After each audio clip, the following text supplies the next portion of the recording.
بسم الله الرحمن الرحيم. Where are we going in this world of woe? So much suffering and misery. Our hearts are longing for the endless home of peace and love and harmony. Oh, no more bitterness, hatred or greed. Paradise is the place we need. I feel the peace inside of me.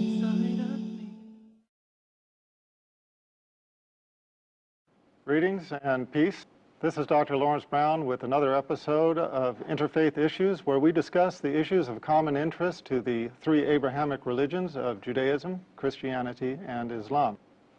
Today I'm going to be talking about the subject of where is the Christ in Christianity. Now that title might strike people as a little unusual if they have not been introduced to the concept before. The reason for the title, Where is the Christ in Christianity, is simply that many who read the Christian scriptures encounter a paradox that they have difficulty resolving. And that paradox is that the teachings of Jesus Christ often are found to be seemingly at odds with the tenets of Christian faith. Now, I would like to begin by backing up a step to the Old Testament. We all know, of course, Christianity is based upon the New Testament, but let's back up for a minute to the Old Testament, the scripture that Jesus Christ held up as the scripture of his time. We have to remember that Jesus Christ was an Orthodox Jew. This is why he is frequently referred to as Rabbi Jesus. The Old Testament was the book that Rabbi Jesus held up as the book of laws of his time. These were the laws that he taught to his disciples. And so it is important for us to take a speculative look at the Old Testament. Let's begin with Genesis 32, where it is recorded that Jacob wrestled with another man? No. An angel? No, although it might say that in the translation. No, it's actually written that Jacob wrestled with God. Now, modern translations have tried to pretty much make this difficulty go away. They translate it as man or angel, but we have to read the scriptures in the foundational language in which they were recorded. And when we do this, we find that the Old Testament records that Jacob wrestled with God. Now, let's put this into perspective. Our universe is vast. How vast exactly is it? Well, take 240, add 21 zeros after it, and that's how many miles the universe is in diameter. 240 with 21 zeros after it is 7 sets of 3 zeros with commas. It's a number so vast, I'm not even sure if anybody knows the name for it. And on top of that, within this known universe, we have over 1 billion galaxies, and the universe, despite its vastness, is still expanding at 90% the speed of light. Now, this is creation of our Creator, and we are to believe that Jacob, a man, wrestled with the creator of this vast universe, not only wrestled with him, but as the Bible records, prevailed. It records that Jacob prevailed in wrestling against God. Now, as I said, modern translations have tried to escape from this difficulty by translating that Jacob wrestled with an angel or wrestled with a man. That's not what the foundational scripture says. And we have to look at the foundational scripture if we are going to get a true feel for the accuracy of these writings. Now, unreliability is a recurring problem in the Old Testament. One of the largest examples of unreliability is to be found in 2 Samuel 24:1, compared with 1 Chronicles 21:1. In 2 Samuel 24:1, it reads, quote, "Again the anger of the Lord was aroused against Israel, and he moved David against them to say, 'Go, number Israel and Judah.'" Fair enough. What did it say? The anger of the Lord.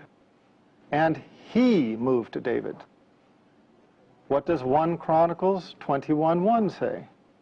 Quote, "Now Satan stood up against Israel and moved David to number Israel." Here we have 2 passages describing the same historical event in very clear, unequivocal language. One speaks of God, the other speaks of Satan. Now, we have to ask ourselves at this point, is there any possible way to rectify this? In another passage, as I told you, Genesis 32:24 through 30, it records a man, Jacob, as having wrestled with God. Here we find 2 passages, one speaking of God, one speaking of Satan, describing the same historical event. In both of these passages, there is no possible way to rectify this inconsistency. So, which was it? Was it the Lord or was it Satan? We don't know. But what we do know is that it renders the Old Testament unreliable as a book of Scripture. As God is all-knowing, all-powerful, perfect, and all-reliable, he does not make the simplest of mistakes. A human being might, and we have to assume, okay, maybe this mistake came from a scribe. But if the revelation has been passed down to us in this time, with these errors existing within the text, and we cannot trust that portion, then what portion can we trust? Now, Christians would like to believe that the New Testament is free from such errors. Christians would like to say, well, okay, that's Old Testament. Let's not worry about that. We have the New Testament. We don't base our faith upon the Old Testament. That's of historical significance because the New Testament replaced the Old Testament. Well, it's a fair enough argument if it bears water. And in order to analyze that, we have to look at the New Testament and consider whether or not there are similar inconsistencies. So let's do that. To begin with, where Jesus and his family allegedly fled when they were persecuted, one gospel, Matthew, records the family having fled. Another, Luke, records the exact same scenario. One records the family having fled to Nazareth. The other records the family having fled to Egypt. Matthew 6:9 through 13, Luke 11:2 through 4, they differ over the wording of the Lord's Prayer. Now, think about what this means. We're talking about the Lord's Prayer. We're not talking about a little esoteric, little-known prayer. We're talking about the Lord's Prayer, the most commonly quoted Christian prayer in the world throughout the history of Christianity. And yet we have 2 different versions of it. It is described in 2 Gospels, and the wording does not agree. How much does the wording not agree?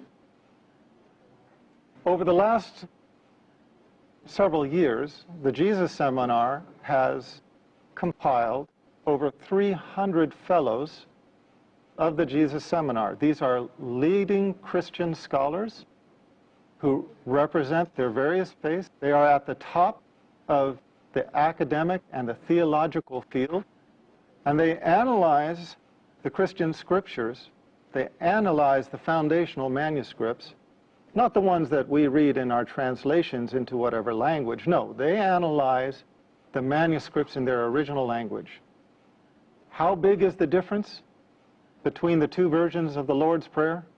It is so large that the Jesus Seminar agrees that the only word Jesus Christ reportedly stated that they can agree upon that he stated was Father. Now we're talking about the prayer that starts, Our Father who art in heaven, hallowed be thy name, da da da da da.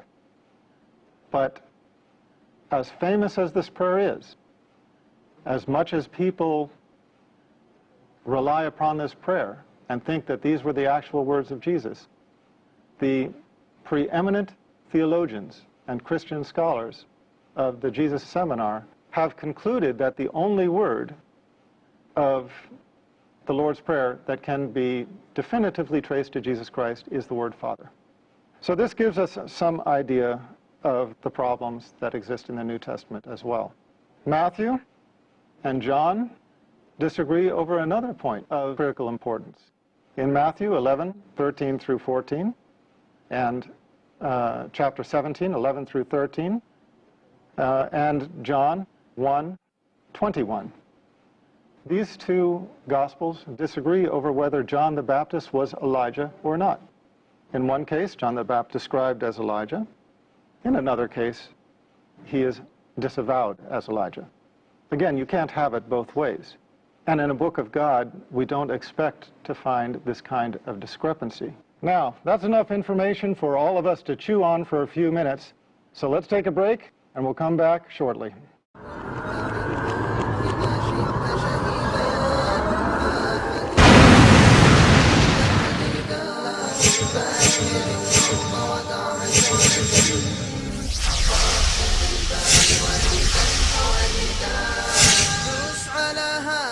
أذيال الخنا بائع الزور ولا تبقي يهودا. Welcome back, and let's continue with our discussion on this segment of Interfaith Issues. We are talking about where is the Christ in Christianity. We don't expect to find discrepancies like who carried the cross. In Matthew, Mark, and Luke, Simon carried the cross. In John, Jesus Christ carried the cross. Again, which one was it? We don't expect to find differences over little things, such as what was the color of the robe that he was wearing? Scarlet, as in one gospel, or purple, as in another? Did the Roman soldiers put gall in the wine, or did they put myrrh? Look at the Gospels. You will find parallel stories that do not agree. Was Jesus crucified before the third hour, as in Mark 15:25, or after the sixth hour, as in John 19:14 through 15? Now, before the third hour and after the sixth hour, there is no way of reconciling these. There is no way that that time frame can overlap. You cannot have it both ways. And we are only talking about the events that are recorded leading up to the alleged crucifixion. After the alleged crucifixion, all similarity between the stories becomes almost unrecognizable. Now, that's a hefty challenge. And I would challenge the serious and the sincere to go and read the Gospels, look at them side by side, and compare the stories after the alleged crucifixion to see exactly on what details they agree.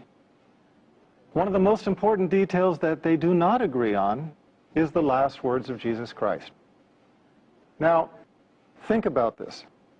Throughout time, whenever you have a famous personality, when that person is dying, their followers, the people who love that person or emulate that person or want to just write history books about that person, they hang upon their deathbed waiting for their last words. You can even find books about this. There's one book called Famous Last Words. And what is interesting is that there is no disagreement about the last words of the famous personalities in books like Famous Last Words. But when it comes to Jesus Christ, one gospel records that his last words were, "It is finished." Another gospel records that his last words were, "It is finished?" No, not at all. The other gospel records that his last words are, "Father, into your hands I commend my spirit." Which is it? Again, you can't have both. You can't have he said this and then said that and they were both his last words. No. if you said this and then you said that, this is no longer his last words. These are only a few of a long list of scriptural inconsistencies, and they underscore the difficulty in embracing the New Testament as unadulterated scripture, scripture that we can be comfortable hanging our salvation upon, trusting that this book will get us into paradise because it is letter perfect and we can be assured that it is pristine revelation from God. Because quite clearly it is not. There are inconsistencies that cannot be rectified with one another. Hence the question, where is the Christ in Christianity? On one hand, we have a religion that is named after Jesus Christ. And if you ask any Christian, what is the foundation of your faith? What does it mean to be Christian? They will say it means to follow the teachings and the example of Jesus Christ. But now, if that is the case, why do we find such a large disparity between what Jesus Christ teaches and what the church teaches as the tenets of Trinitarian Christian faith? Let me give you some examples. Jesus Christ taught Old Testament law. That's why, as I said in the beginning of this talk, he's known as Rabbi Jesus. Paul negated it. Jesus Christ taught that God is one God. The Pauline theologians derived the Trinity. Jesus called himself the Son of Man 88 times. 88 times he called himself the Son of Man. Not once did he ever call himself the Son of God in a literal, begotten, not made sense. What did Paul call Jesus Christ? The Son of God. What do Christians know Jesus Christ as now? Allegedly the Son of God. We have to ask ourselves, when we are following the tenets of Christian faith, or those who follow the tenets of Christian faith, what are they adhering to more closely, the teachings of Jesus Christ or the teachings of Paul? And make no mistake about it, they are not the same.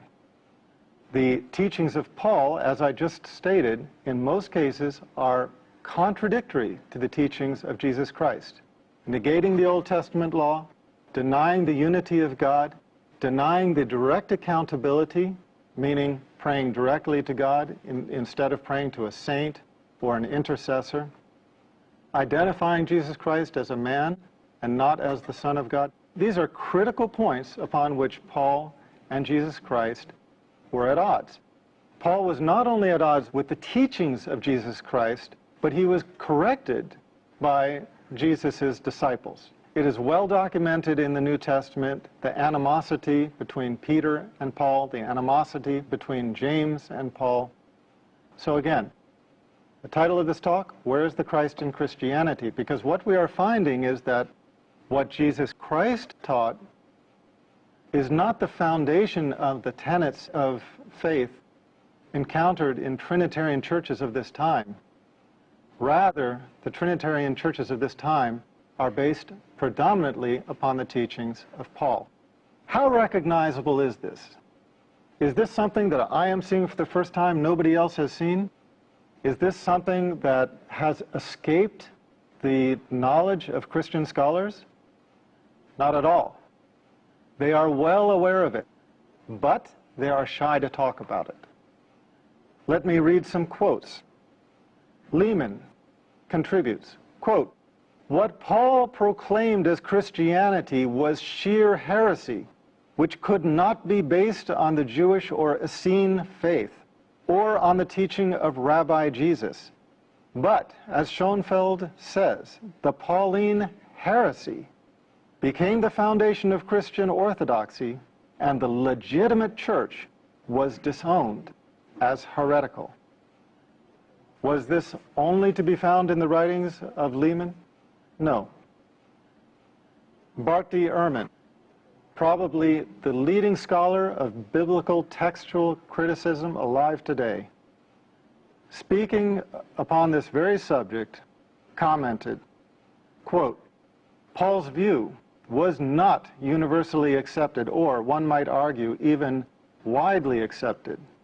Even more striking, Paul's own letters indicate that there were outspoken, sincere, and active Christian leaders who vehemently disagreed with him on this score and considered Paul's views to be a corruption of the true message of Christ.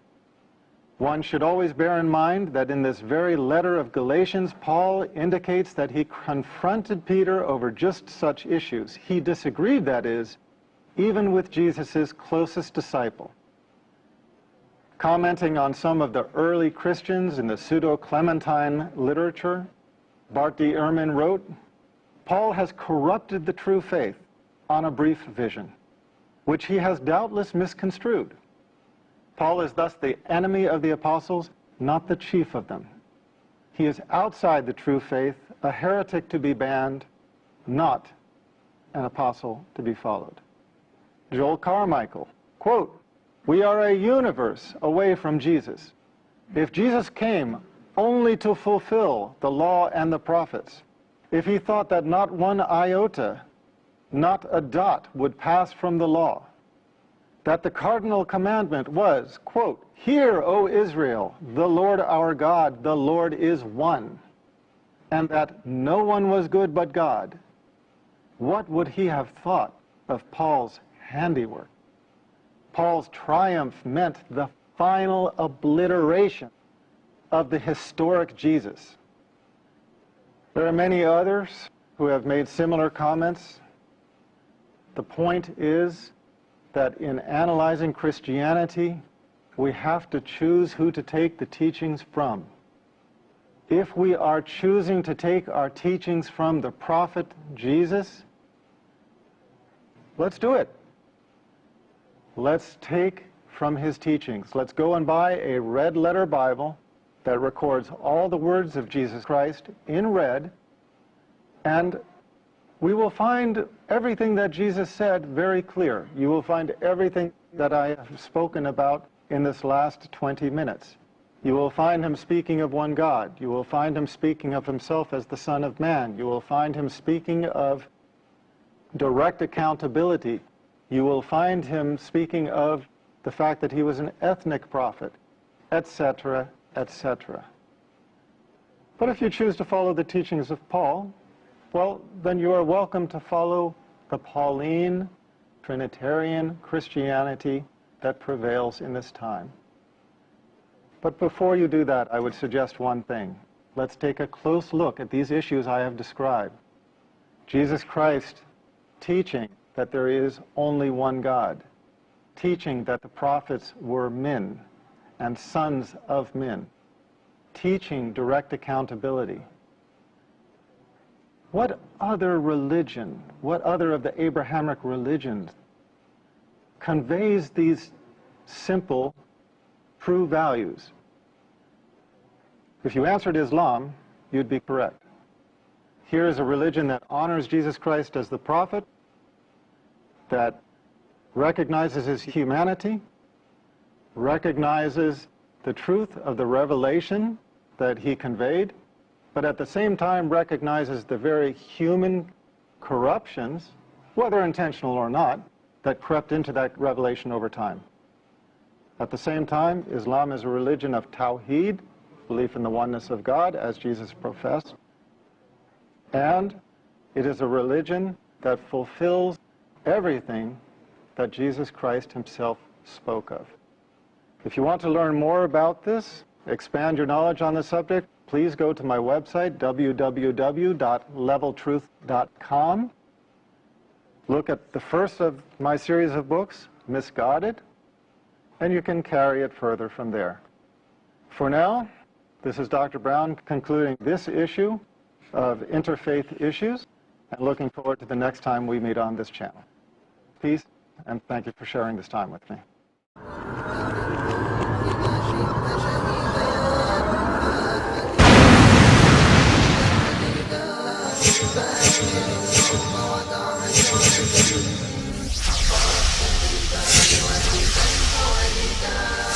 دوس على هامة أذيال الخنا بائع الزور ولا تبقي يهودا